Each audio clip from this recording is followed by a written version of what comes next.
Today we're going to be focusing on the header and the objective. So essentially this is for a chronological resume, and a chronological resume is used for students that are in co-op or internship and that are looking for, to obtain their co-op or internship. It's also looked for students in their fourth year looking for that first full-time job within their field of study. So when we start this chronological resume, we're going to start off with the header. Now, even though it's called a header, it doesn't actually need to be in the header section of your resume, okay? It just goes at the top. So essentially, you're going to start off with the name Jane Doe. This person has chose to put their physical address, their phone number, their email address, and their LinkedIn URL. So there's a few things that I would definitely change. So number one, the name Jane Doe should actually be the largest thing on the page.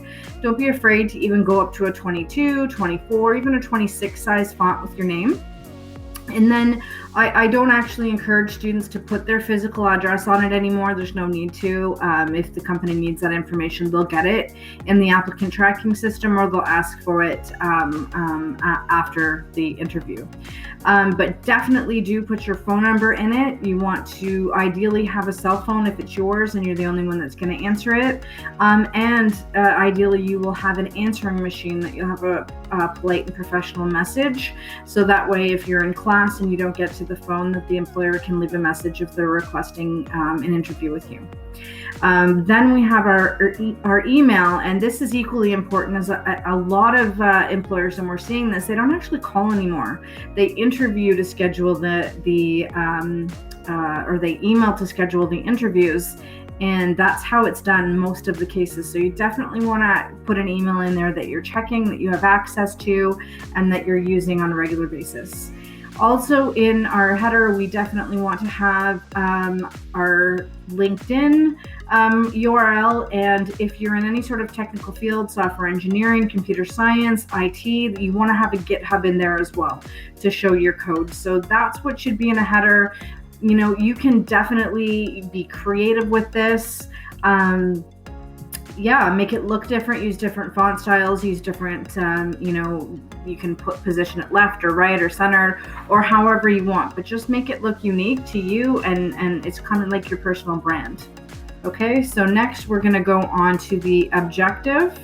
Now the objective needs to be straight to the point, okay? So it's not a summary. When students have a summary in there, the thing is that information really goes in the cover letter. And we really want to captivate the reader, so the employer that's reading your resume. And you have arguably between 6 and 30 seconds for the employer to scan your resume and decide if they want to actually read the whole thing. Okay, so when we start off with the summary, the employer's just skipping it. They're not looking at that. And it's taking up a lot of that prime real estate, first top of the page. And we just want to keep this straight to the point, okay? So to obtain a job placement with the company name or in the job placement name.